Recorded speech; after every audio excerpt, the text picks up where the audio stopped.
ఇచ్చేది బాబే ఇచ్చేది బాబే గెలిచేది బాబే బాబు బాబు బాబు బాబు బాబు బాబు చంద్రబాబు బాబు బాబు బాబు బాబు బాబు బాబు చంద్రబాబు బాబు బాబు బాబు బాబు బాబు బాబు చంద్రబాబు బాబు బాబు బాబు బాబు బాబు చంద్రబాబు.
నిలబడ్డడురా భయపెట్టిన చల్ బ్రతికున్నడురా ఆడబిడ్డలని నిందించినరు కార్యకర్తలని వేధించినరు ఓర్చుకొని ఓర్చుకొని కట్టలనే తెచ్చుకొని చూసుకొని దూసుకొని గర్జించి దూకినడు చల్ ఓహో చూలు విప్పి దూకినది ఎల్లో సింహము దడుసుకొని ఉరుకుతది రౌడీ సంఘము జై జై చంద్రన్న జై జై జై నిన్న పేదవడన్న ముందడుగై ఓరమి సమ్మెని పెట్టినది తెలుగుదేశము తల రాత మార్చుకుంటది ఆంధ్ర రాష్ట్రము జై జై చంద్రన్న జై జై జై నిన్న పేదవడన్న ముందడుగై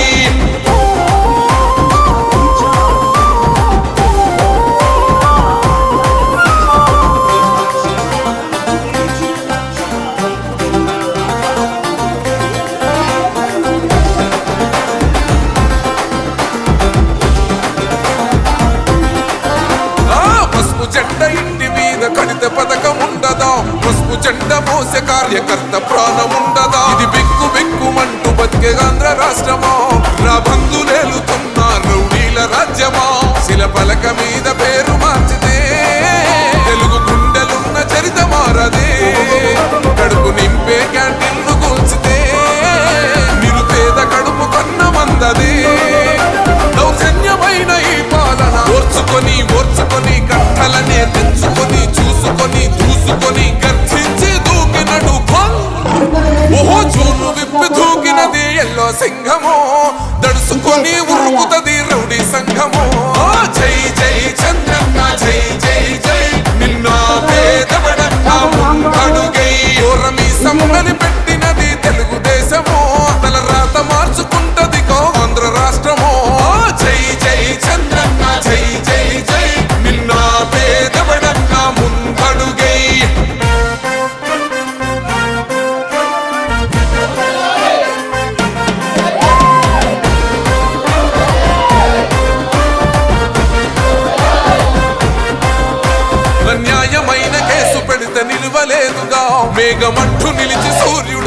గెలవలేదుగా న్యాయమైన తీర్పుని మీరిన్నరు కదా రేపు తూర్పు నముదయించేది చంద్రుడే కదా పసుపు రాసుకుంటది ప్రతి గడప పండగొస్తది ప్రతి ఇంటి నొదలక కళ్ళ చూస్తదిలే మీ కను పాప కనికరిస్తాం ప్రతిపక్షం అనక దౌర్జన్యమైన ఈ పాలన ఓర్చుకొని కట్టలనే తెంచుకొని చూసుకొని దూసుకొని గర్జించి దూకినడు చల్ ఓహో చూలు విప్పి దూకినది ఎల్లో సింహము దడుసుకొని ఉరుకుతది రౌడీ సంఘము జై జై చంద్రన్న జై జై జై నిన్న పేదవడన్న ముందడుగై ఓరమి సమ్మెని పెట్టినది తెలుగుదేశము తల రాత మార్చుకుంటది ఆంధ్ర రాష్ట్రము జై జై చంద్రన్న జై జై జై నిన్న పేదవడన్న ముందడుగై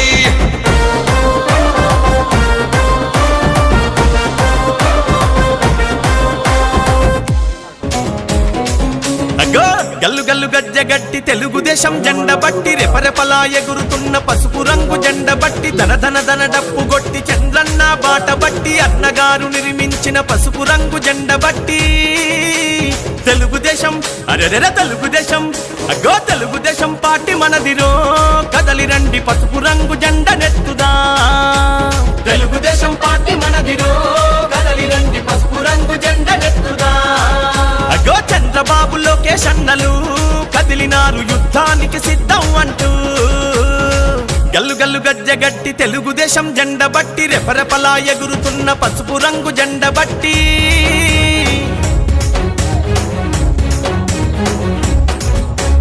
నందమూరి ఆశయాల వారసులై వెలిగినారు పలనాటి పౌరుషాల ప్రతీకలై కదిలినారు పలనాటి పౌరుషాల ప్రతీకలై కదిలినారు అధికారం ఉన్నదని అహంకారం చూపిస్తే వాడెవ్వడు వీడెవ్వడు పసుపు జెండ కట్టెవ్వడు ఇంకొక 20 రోజులు టైం ఉంది వారికి గడువిచ్చావు డెడ్ లైన్ ఆ డెడ్ లైన్ తర్వాత ఎవరు కూడా ఏమి చేయలేరు సంక్షేమ పథకాలు ఆగిపోవడం అనేది ఒట్టి పుకారు మాత్రమే ప్రభుత్వం నుంచి ఏ ప్రభుత్వం ఉన్నా ఎవరున్నా కానీ అర్హులైన పేదవాళ్ళందరికీ సంక్షేమ పథకాలు అందించడం ఒక ప్రభుత్వం యొక్క లక్ష్యం దాంట్లో మేము ఎప్పుడు తెలుగుదేశం పార్టీ ముందుంటుంది పేదవాళ్ళ కళ్ళల్లో ఆనందం చూడాలా పెద్దవాళ్ళపై చిరునవ్వు చూడాలన్నది చంద్రబాబు నాయుడు గారి ప్రధాన ఉద్దేశం జనమనిషి జనార్దన్ గారు వారి యొక్క సజీవమైన మన ముందుకు వచ్చింది మీరు నారీలోకి ఉంటారు మేమున్నాం మీ వెనక మీరు ముందుకు రండి విజృంభించండి ఈ రోజునే విజయ శంకరరావు 29వ డివిజన్లో పూరించి విజయోత్సవ సభ ఈ 29వ డివిజన్లోనే జరిపించాలని మీరందరూ శంకాపదంగా గంగాపదంగా ఆమెకు హామీ ఇచ్చి విజయోత్సవంగా ఈ రోజున మీరు ఆమెను ఆశీర్వదిస్తే రానున్న రోజుల్లో మీ అందరికీ ఎనీ టైం 24 అవర్స్ ఏ టైం తలుపు తట్టినా మీ సమస్య ఏదున్నా ఆ ఇంటికి వచ్చి చెప్తే 24 గంటల్లో ఒక్క నిమిషంలోనే మీ సమస్యలు ఏమన్నా సరే పరిష్కరించడానికి ఆ కుటుంబ సభ్యులు ముందుంటారనేది జగవరి సత్యం దామచర్ల జనార్దన్ గారి కుటుంబానికి ఉన్న ఈ జిల్లాలో పేరు ప్రతిష్టలు కానీ నీతి నిజాయితీ కానీ వారి తాతగారి టైం నుండి కూడా అందరికీ తెలిసిన విషయమే అలాంటి కుటుంబం నుంచి వ్యక్తి నిస్వార్థంగా పనిచేసే వ్యక్తి అభివృద్ధి కోసం పనిచేసే వ్యక్తి నిరంతరం జనంలో ఉండే మంచి జనార్దన్ గారి కోసం మరి ఒక్కసారి మీరందరూ ఆశీర్వదించి గెలిపించి ఆయన యొక్క గెలుపుని మీరు భాగస్వామ్యం కావాలని వారి యొక్క సేవాభావం మీరందరూ పుచ్చుకోవాలని రానున్న రోజుల్లో స్వర్ణయుగం రాబోతుంది రామరాజ్యం స్థాపించబోతున్నాం అయోధ్యలో రాముడి గుడి ఏర్పాటు చేశారు ఆంధ్ర రాష్ట్రంలో రామరాజ్యం రాబోతుంది మీరందరూ దీన్ని ముందుగా పూనుకొని మీరందరూ కూడా ముందుకు వస్తే ఈ విజయోత్సవ సభను మరింత వేడుకగా ఆనందంగా జరుపుకోవడానికి అవకాశం ఉంది మీరు మేడం గారికి మీకు ఎలాంటి సమస్యలున్నా మీరు అర్హులై ఉండి పేదవాళ్ళై ఉండి ఈ ప్రభుత్వంలో ఏమి రాలేదు ఎందుకు రాలేదు ఆమె దృష్టికి తీసుకొస్తే రానున్న ప్రభుత్వంలో గెలిచిన మరుసటి రోజునే ఆయన ఈ జిల్లాకి ఒక అభివృద్ధి నాయకుడిగా కాబోతున్నాడని నా మనసులో ఆలోచన. ఈ నగరం భవిష్యత్తు బంగారు భవిష్యత్తు కాబోతుంది అంటే మీ మనసు అర్థమైనట్టు ఆయన ఏ స్థాయిలో కాబోతున్నాడో నా కోరిక మా ఇంటికి వచ్చినప్పుడు చెప్పాను. ఏదో ఒక రోజు మీరు మాకు ఎస్కాట్తో మా ఇంటికి రావాలా, ఈ పేదవాడి ఇంటికి రావాలా, అది నా కోరిక అని చెప్పాను. ఆ కోరిక నెరవేరుతుందని చెప్పేసి తిరుపతికి వెళ్ళి వెంకటేశ్వర స్వామిని కూడా ప్రార్థించి వచ్చాను. ఆ కోరిక నెరవేరుతుంది. ప్రతి ఓటుని కూడా ఒక విజయానికి బాట. ఈ ఓటుని కూడా మన మంచికి అనుకోవచ్చు. అనేక మంది పార్టీకి విడిపోయారు, అది విడిపోయిన మన మంచికే. ప్రతిదీ జరిగేది మన మంచికి ఆలోచించాలా. రానున్న రోజుల్లో ఒక ముత్యాల బంగారు బాట కాబోతుంది ఒంగోలు నగరము. ఆ నగరానికి రథసారి కాబోతున్నాడు మన జనార్దన్ గారు. ఈ విజయోత్సవం సభలు చెప్పడానికి ఇంకా టైం తక్కువ. మేడం గారికి మాట్లాడాల్సిన విషయాలు చాలా ఉన్నాయి కాబట్టి మీరు సమయం తక్కువ ఉంది కాబట్టి ఈ అవకాశం ఇచ్చిన మహిళా తల్లులందరికీ శిరస వంచి పాదవందనం చేస్తున్నాను. వయసుతో నిమిత్తం లేకుండా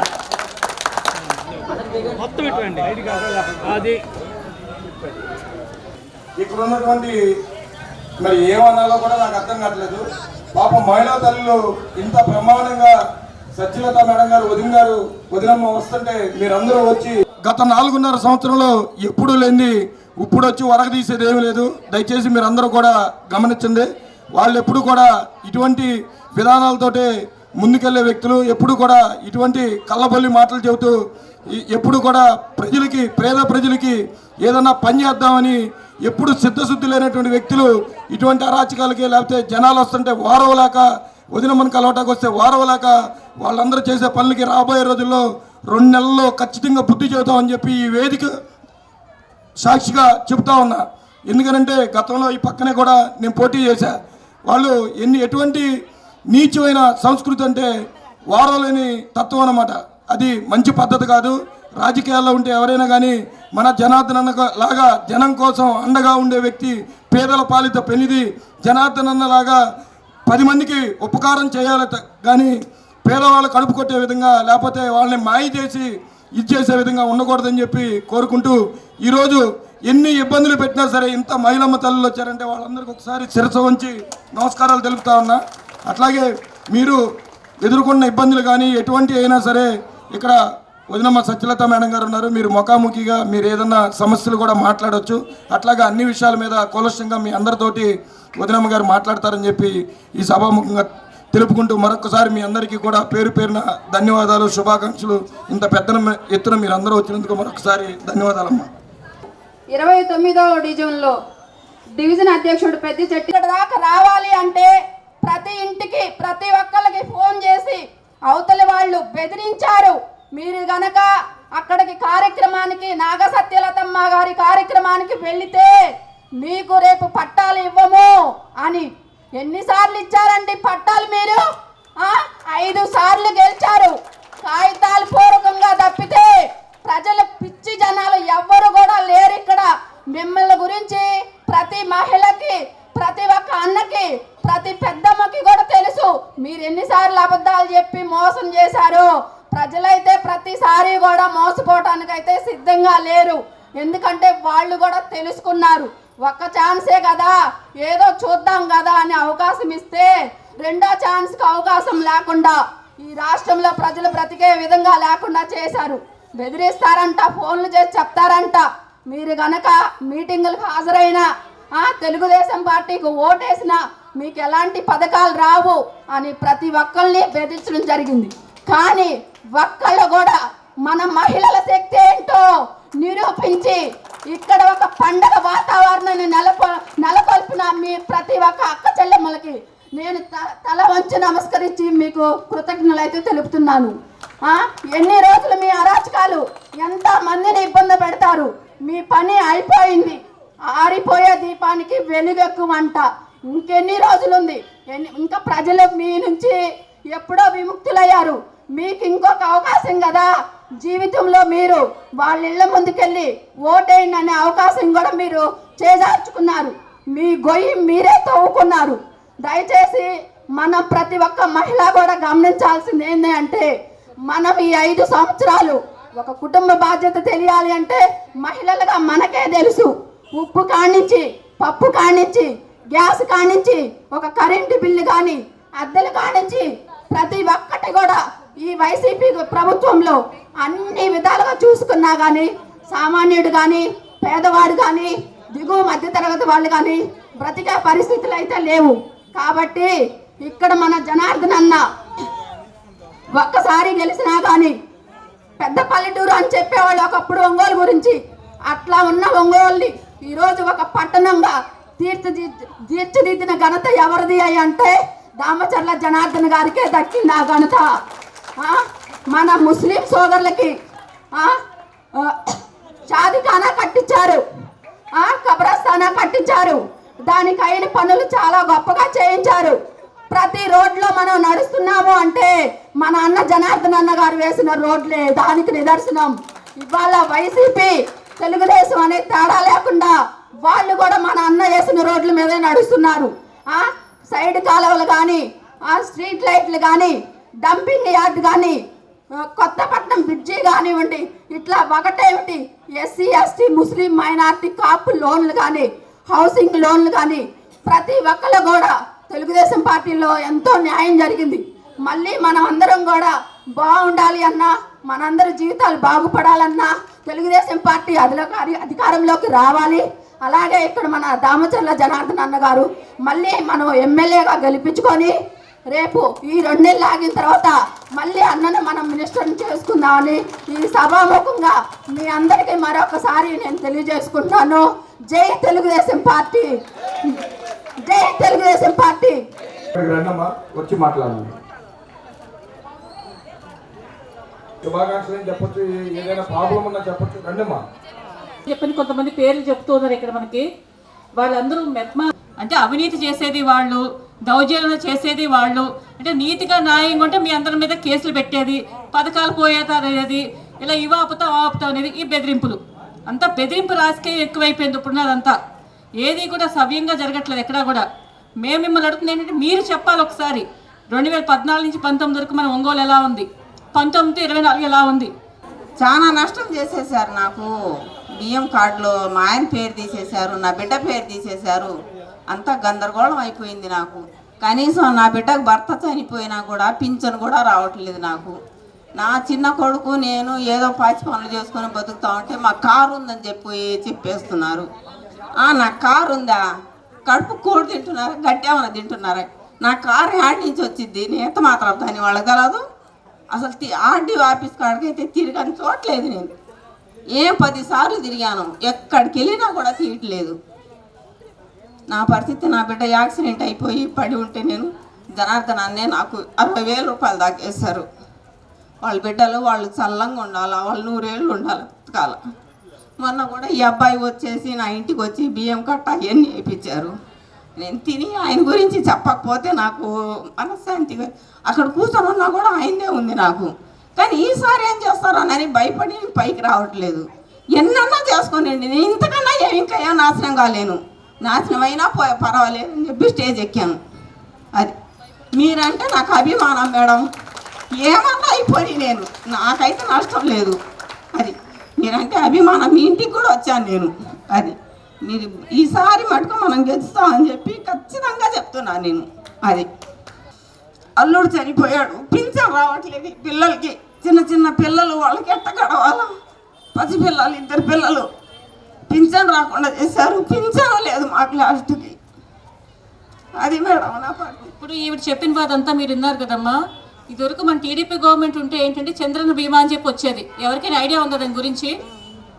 ఆ చంద్రన్న బీమా ఏంటంటే ఇలా నిరుపేదలు ఎవరన్నా వాళ్ళ ఇంట్లో ఎవరన్నా పెద్దను కోల్పోయినా, ఎవరినన్నా కోల్పోతే కనుక వాళ్ళ ఇల్లు వాళ్ళ నష్టపోకూడదు, అంటే వాళ్ళు ఏ దిక్కు లేకుండా ఉండకూడదు, వాళ్ళకి ఏదో విధంగా సాయం అందాలని చెప్పి చంద్రన్న బీమా పథకం అని చెప్పి వచ్చేది. ఆ కుటుంబాన్ని ఆదుకుంటూ ఉండేది మన గవర్నమెంట్ ఉన్నప్పుడు.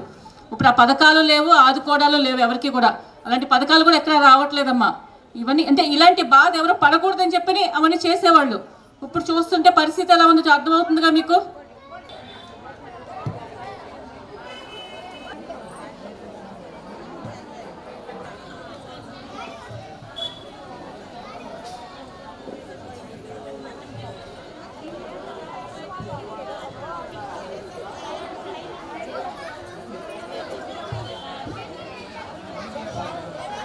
ఏంటంటే ఏదైనా సరే ఇప్పుడు కక్ష సాధింపు ఎలా అయిపోయిందంటేనమ్మా, వీళ్ళు టీడీపీ వాళ్ళు, వీళ్ళు ఎవరైనా టీడీపీకి పనిచేస్తున్నారు, వీళ్ళు పలానా దానికోసం సపోర్ట్ చేస్తున్నారు అంటే వాలంటీర్లు మరి వాళ్ళు నిజంగా కావాలని చేస్తున్నారో లేకపోతే ఎందుకు చేస్తున్నారో మనకు అర్థం కావట్లా.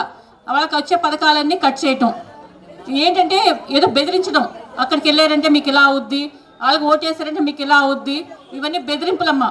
అంతా బెదిరింపు రాజకీయం ఎక్కువైపోయింది. మీరంతా ఒక్క నిమిషం ఆలోచించండి. ఇదే పరిస్థితి కొనసాగితే మన రాష్ట్ర పరిస్థితి ఏమవుద్ది? ఇక్కడ చాలామంది ఇంతమంది ఉన్నారు, అందరికీ అవగాహన ఉంది, చాలామందికి అర్థమవుతుంది ఏం జరుగుతుంది అనేది. ఒక్కసారి మీరు ఆలోచించండి. ఇదే బాటలో మనం సాగుతూ ఇదే బాటలో మనం బెదిరింపు రాజకీయాలకు పాల్పడుతున్న వాళ్ళందరికీ మనం సపోర్ట్ చేస్తే రాను రాను మన రాష్ట్ర పరిస్థితి ఏంటి? మన ఒంగోలు పరిస్థితి ఏంటి? ఎవరన్నా ఎన్ని రోజులని చెప్పిన ఒకరు బెదిరింపులతో బతుకుతాం? ఒక్కసారి ఆలోచించండి అందరూ కూడా. మేం చెప్పే పరిస్థితి కాదు, ఇప్పుడు కర్మాగౌరవ వీళ్ళందరూ చెప్పే పరిస్థితి కాదు. ఎలా ఉంది మన పరిస్థితి? అంటే మన స్వేచ్ఛగా ఎక్కడికైనా వెళ్ళే హక్కు కూడా మనకు లేదా? మనం ఎక్కడికైనా వెళ్ళే హక్కు మనకు ఉంటుంది కదా. ఎవరో బెదిరిస్తే బెదిరిపోవాల్సిన అవసరం మనకి ఏంటి? ఇదే విధంగా ఉంటే ఎలా ఉంటుందమ్మా? ఏం చేస్తూ ఉన్నారంటే కరెంట్ ఛార్జీలు ఎక్కువ వచ్చినాయని చెప్పి అమ్మఒడి కట్ చేశారంట. ఎందువల్ల? కరెంట్ ఛార్జీలు పెంచేది వాళ్ళు. ఇప్పటికి ఎన్నిసార్లు పెంచారు? ఎవరికైనా ఐడియా ఉందా? ఎన్నిసార్లు చెప్పండి ఒకసారి. 4 సార్లు, 5 సార్లు, 9 సార్లు కరెంట్ ఛార్జీలు పెంచేది. కరెంట్ ఛార్జీలు ఎక్కువ వచ్చినాయి కాబట్టి మీకు రేషన్ కార్డు కట్ చేస్తున్నాం, పెన్షన్ తీసేస్తున్నాం, లేకపోతే అమ్మఒడి తీసేస్తున్నాం. అంటే పెంచేది వాళ్ళే కరెంట్ ఛార్జీలు, దానివల్ల అది కట్ చేసేది వాళ్ళే. మళ్ళీ పెన్షన్లు కోల్పోయే వాళ్ళు ఎంతమందో, రేషన్ కార్డు తీసేసే వాళ్ళు ఎంతమందో, అలాగే అమ్మఒడి పథకం. ఫస్ట్లో ఏం చెప్పారమ్మా అమ్మఒడి గురించి? ఇంట్లో ఎంతమంది ఉంటే అంతమందికి అమ్మఒడి వస్తుందని. ఇప్పుడు ఎంతమందికి వస్తుంది? ఇంటికి ఒక్కరికి కూడా సరిగ్గా రావట్లేదు కదా. అది కూడా ఏం చేస్తున్నారు? ఇంటికి ఒకరికి మళ్ళీ మీకు కరెంట్ ఛార్జీలు ఎక్కువైనాయి, లేకపోతే కారు ఉందో మీకు, లేకపోతే ఇది పలానాదో అని ఏదో కొంగ పెట్టి అదొక్కడే ఇవ్వట్లా. అవునా? అంటే పథకాలు ఇస్తున్నాం, మేము బటన్ నొక్కుతున్నాం అంటున్నారు తప్ప వెనకాల ఎంతమందికి పెన్షన్స్ పోతున్నాయి, ఎంతమందికి రేషన్ కార్డులు పోతూ ఉన్నాయి, ఎంతమందికి అమ్మఒడి పథకాలు ఇవన్నీ రావట్లేదు. ఈ విధంగా ఎంతమంది జరుగుతుంది? ఇప్పుడు ఇక్కడ ఇంతమంది ఉన్నారు, అందరికి ఎవరికొకరికి ఏదో విధంగా నష్టపోయిన వాళ్ళే ఉన్నారుగా, ఏదో ఒక విధంగా. అవునా? ఒక్కసారి ఆలోచించడం మీరు అంతాను. రేపు మనకు టీడీపీ గవర్నమెంట్ రాకపోతే కనుక ఇంకా దారుణంగా ఉంటుంది పరిస్థితి. మేము చెప్పేది ఏంటంటే మేము అబద్ధాలు కల్పితాలు చెప్పట్లా, వాస్తవాలు. మీరంతా చూస్తున్నారు రెగ్యులర్గా. ఇప్పుడు చదువుకున్న పిల్లలు బయటకు వస్తూ ఉన్నారు, వాళ్ళకి ఉద్యోగాలు ఉన్నాయి ఎక్కడైనా? ఎవరైనా చెప్పండి, ఉద్యోగాలు ఎక్కడైనా ఉన్నాయా? మరి ఆ పిల్లల పరిస్థితి ఏంటి? ఒక్కసారి ఆలోచన. పిల్లలు ఏం చేస్తున్నారు? పిల్లలు చదువుకుని బయటకు వస్తే ఏదో ఒక ఉద్యోగంలో స్థిరపడితే ఎలా ఉంటుంది? ఆ కుటుంబ పరిస్థితి బాగుంటుంది, తల్లిదండ్రులు ఆనందపడతారు, పిల్లల భవిష్యత్తు బాగుంటుంది. కానీ ఇప్పుడున్న పరిస్థితి ఏంటి? పక్క రాష్ట్రాలకి వెళ్ళి ఉద్యోగాలు చేసుకుందామంటే ఏ రాష్ట్రం వాళ్ళు ఆ రాష్ట్రాలకి 80% ఇచ్చి మన రాష్ట్రాలకు ఒక 20% ఇస్తారు ఉద్యోగాలు, అంతే కదా. పక్క రాష్ట్రాలు మన రాష్ట్రాలకి ఎవరికి ఉద్యోగాలు ఎవరు కదా. అదే బాబు గారు ఉండింటే కంపెనీలు వచ్చాయి, నమ్మి రకరకాల కంపెనీ వాళ్ళు ఇన్వెస్ట్ చేసేవాళ్ళు. అంటే మెయిన్ మనకు ఒక రాజధాని కూడా లేదు కదా. ఇప్పుడు రాజధాని ఉంటే కదా, అక్కడ క్యాపిటల్ ఉంటే కదా ఎవరు ఇన్వెస్ట్ చేయడానికి రావడానికి. మన రాజధాని ఏదో మనకు తెలియట్లా. మనకి వేరే వాళ్ళు వచ్చి ఎవరు చెప్తారు మనకి? మన క్యాపిటల్ అయినప్పుడు ఎక్కడ ఇన్వెస్ట్ చేయగలుగుతారు ఎవరైనా సరే? ఆ ఇన్వెస్ట్మెంట్ ఉంటే కదా మనకు ఉద్యోగాలు వచ్చేది, పిల్లల భవిష్యత్తు బాగుపడేది. ఇప్పుడు చదువుకుని బయటకు వచ్చిన పిల్లలంతా ఎలా తయారవుతున్నారు? గంజాయికి అలవాటు పడటం. ఏదో కొంతమంది ఏదో పక్క రాష్ట్రాలకు ఉద్యోగాలు చేసుకుంటున్నారు, లేకపోతే కొంతమంది అంటే పక్క వాళ్ళ ప్రభావం వల్ల మొత్తం మందికి బాధిస్ అవ్వటం, డ్రగ్స్కి అలవాటు అవ్వడం, గంజాయి ఇవన్నీ ఎక్కువైపోయినాయి. మన రాష్ట్రం నుంచి ఎంత చోట్ల గంజాయి అవుతుందో తెలుసా మీకు? సరైన పరిపాలన, సమర్థవంతమైన నాయకత్వం ఉంటే ఇలా తయారవుతాం మన రాష్ట్రం? అవ్వదు కదా. ఒక్కసారి అందరూ ఆలోచించండి అమ్మా. ఎందుకంటే పైన పరిపాలన సరిగ్గా ఉంటే పైనుంచి కరెక్ట్గా కింద వరకు అంతా పరిపాలన బాగుంటుంది.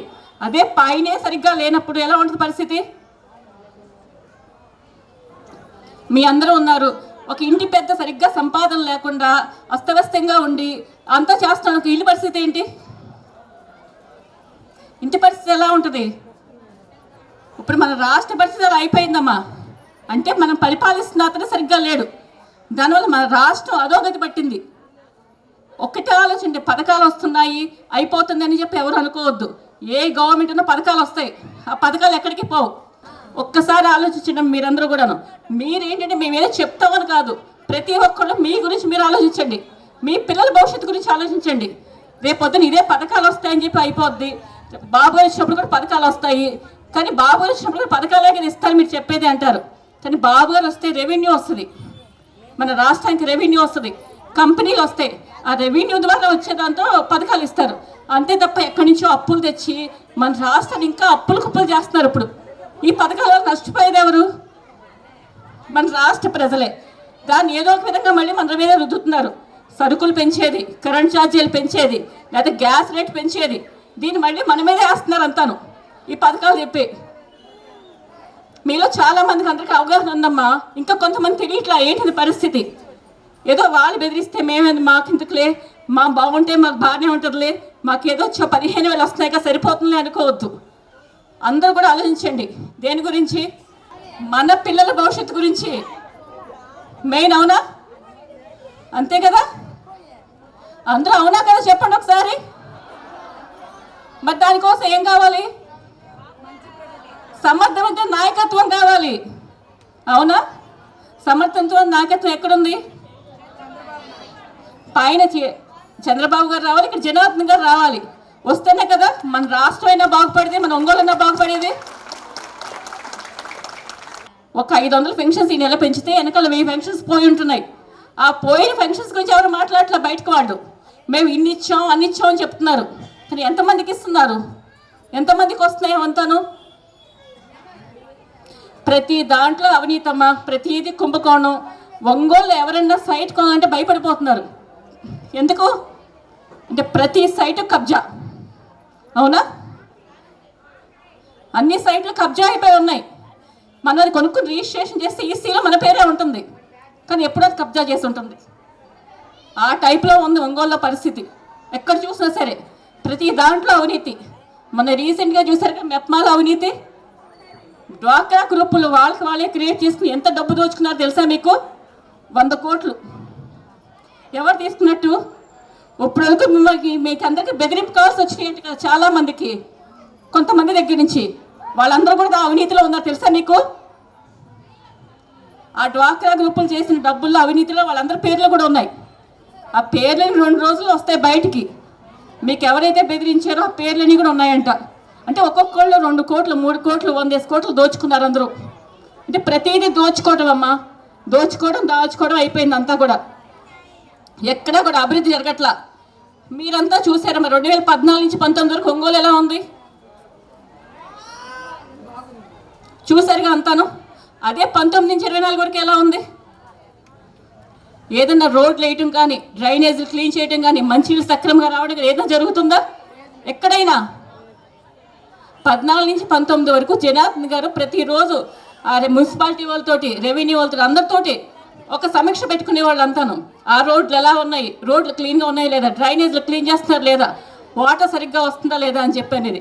ఇప్పుడు జరుగుతున్నది ఏమన్నా సరే, ఎక్కడైనా సరే చాలా చోట్లకి వెళ్తే మాకు వచ్చే కంప్లైంట్లు ఏంటి చెప్పనమా? డ్రైనేజీలు విపరీతంగా, డ్రైనేజీలు అంతా ఎక్కడికక్కడ బ్లాక్ అయిపోయి దోమలు పెరిగిపోయినాయి. ఆ దోమల వల్ల ఏంటి? లేనిపోని జబ్బులు అవన్నీ వస్తున్నాయని చెప్పని. సరిగ్గా మంచినీళ్ళు తాగుదామంటే మంచినీళ్ళు స్మెల్ వస్తున్నాయంట. మనమే వెళ్తే చెప్పారు ఒకళ్ళు ఏంటంటే, వాళ్ళు ఏదో కూలీ నాలి చేసుకునేవాళ్ళు. అమ్మ మేము కూడా బబ్బులు కొనుక్కునే పరిస్థితి వచ్చింది. ఇప్పుడు నీళ్ళు పట్టుకుని తాగుదామంటే వాసన, 2 నెలల నుంచి నీళ్ళంతా వాసన వస్తూ ఉన్నాయంట. ఆ నీళ్ళకు కూడా మేము మళ్ళీ కొనుక్కోవాల్సి వస్తుంది అని చెప్పని వాళ్ళు చేసే కంప్లైంట్లు ఇవంతా. సరే జనార్దన్ గారు ఉన్నప్పుడు మున్సిపాలిటీ వాళ్ళందరికీ చెప్పేవారు నీళ్ళు సక్రమంగా రావాలి, అది కూడా అర్ధరాత్రులు ఎవరికి ఇవ్వద్దు, అది మార్నింగ్ టు ఈవినింగ్ ఇవ్వండి, అర్ధరాత్రి 1 గంటకి 12ంటికి పట్టుకోవాలని చాలా ఇబ్బంది పడతారని చెప్పేవాళ్ళు. ఒక్కసారి అందరూ ఆలోచించండి అమ్మా. ఇప్పుడున్న పరిస్థితి, ఇప్పుడున్న రాష్ట్రం ఎలా ఉంది, మన ఒంగోలు ఎలా ఉంది, ఇప్పుడు ఉన్న గవర్నమెంటే మళ్ళీ వస్తే మన రాష్ట్ర పరిస్థితి ఏమైపోద్ది, మన ఒంగోలు పరిస్థితి ఏమైపోద్ది అందరికీ తెలుసు. రోజు చూస్తున్నారు మీరు, సోషల్ మీడియా ఫాలో అవుతున్నారు, పేపర్లు చూస్తున్నారు, టీవీలు చూస్తున్నారు, మీ అందరికీ అవగాహన ఉంది. ఒక్కసారి మీరు అందరూ ఆలోచించి నిర్ణయం తీసుకోండి. ఏదైనా సరే ఒక పని చేస్తున్నప్పుడు మన కోసమే కదమ్మా, మన పిల్లల భవిష్యత్తు కోసం, మన రాష్ట్రం కోసం, మన ఒంగోలు కోసం మీరందరూ ఆలోచించి ప్రతి ఒక్కళ్ళు కూడాను పైన బాబు గారు, ఇక్కడ జనార్దన్ గారు వస్తేనే మనం బాగుపడేది. ప్రతి ఒక్కరు అంటే మీరు చాలామంది అంటారు మీరు ఫంక్షన్స్ పోయినాయి, ఈ రేషన్ కార్డు లేవు, అమ్మఒడి లేదు, లేకపోతే ఫ్లాట్ల గురించి ఆలోచిస్తున్నారు. రేపు మన టీడీపీ గవర్నమెంట్ వచ్చాక తీసేసిన వాళ్ళకి, పెన్షన్ తీసేసిన వాళ్ళకి, రేషన్ కార్డు తీసేసిన వాళ్ళకి, ఇలా అమ్మఒడి పథకాలు కానీ అర్హులున్న ప్రతి ఒక్కరికి కూడా కంపల్సరీ వస్తాయి. మనీని ప్రతి ఒక్కరికి చేస్తారు అవంతా కూడాను. అవేమి మీరు ఎక్కడ పెట్టుకోకండి మనసులో, అవి పోతాయి ఇవి పోతాయి, ఆ వాలంటీర్ చివి తీసేస్తారని చెప్పని ఎవరు ఏం చేస్తే 2 monthsలో ఎవరు ఏమి చేయలేరు. అన్ని పథకాలు మీకు అందరికీ వస్తాయి. మీరు 10 మందికి చెప్పండి. ఏంటంటే మన బాబు గారు రాపోయినా, ఇక్కడ జనార్దన్ గారు రాపోయిన పరిస్థితి ఏంటనేది వివరించి చెప్పండి. అర్థమైన వాళ్ళందరూ కూడాను. మీ డివిజన్ పెద్దలకు చెప్పేది ఏంటంటే దొంగ ఓట్ల గురించి ప్రతిరోజు కొంచెం దాని గురించి చేస్తూ ఉండండి. చాలా అంటే 2 monthsే ఇన్నైనా రకాలైన వాళ్ళు చేసి దొంగ ఓట్లు పెట్టగలిగేది. అవంతా రోజు గమనిస్తూ ఉండండి. ప్రతి ఒక్కళ్ళు కూడా మీ ద్వారా ఇంకొక నలుగురిని ఎడ్యుకేట్ చేయండి అమ్మా. మేము చెప్పేది ఏంటంటే తెలిసి తెలియక ప్రవర్తిస్తుంటారు కదా, వాళ్ళకి చెప్పండి ఏంటిది ఇప్పుడు మనం ఉన్న పరిస్థితులు ఎలా ఉన్నాం, ఇలాగే ఉంటే మళ్ళీ మన రాష్ట్రం ఎలా అయిపోద్ది ఏంటి వివరించి చెప్పి ప్రతి ఒక్కళ్ళు కూడా ఆలోచించి మంచి నిర్ణయం తీసుకుని పైన బాబు గారిని గెలిపించుకోవాలి, ఇక్కడ జనార్దన్ గారు గెలిపించుకుని ప్రతి ఒక్కళ్ళు మీ ఓటును ఉపయోగించుకుని ఈసారి తప్పకుండా ఈరోజు పైన బాబు గారు ఇక్కడ జనార్దన్ గారు వచ్చేలా చూడండి అమ్మా. Thank you.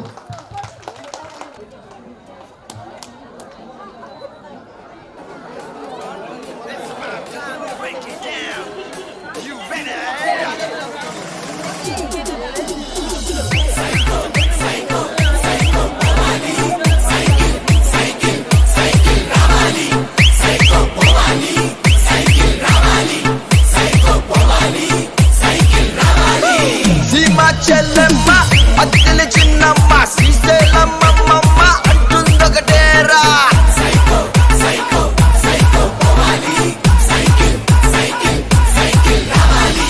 కాలేజ్ కుర్రాడు చేతిలో ముసలోడు బడిలో గుడ్డోడి slogan ఒకటేరా.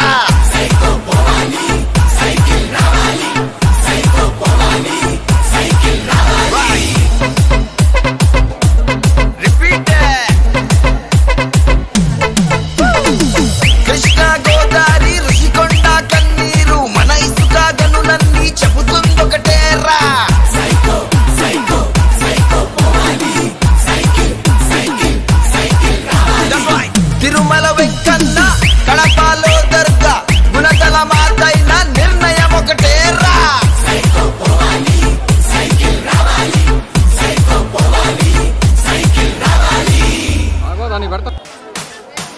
It's about time to break it down.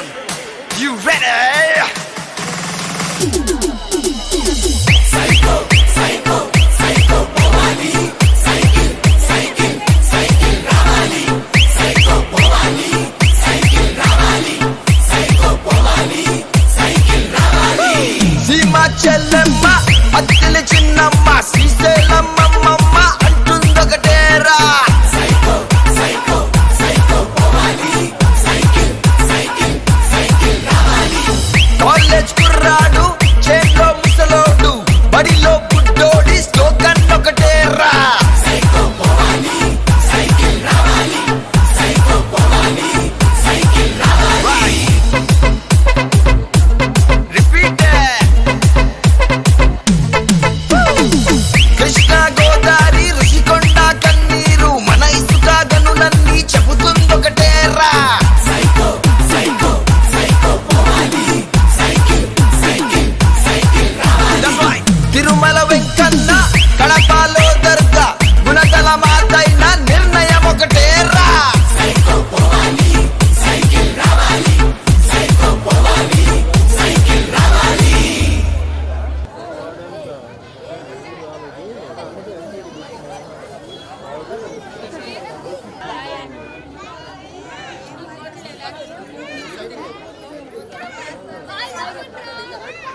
Bye.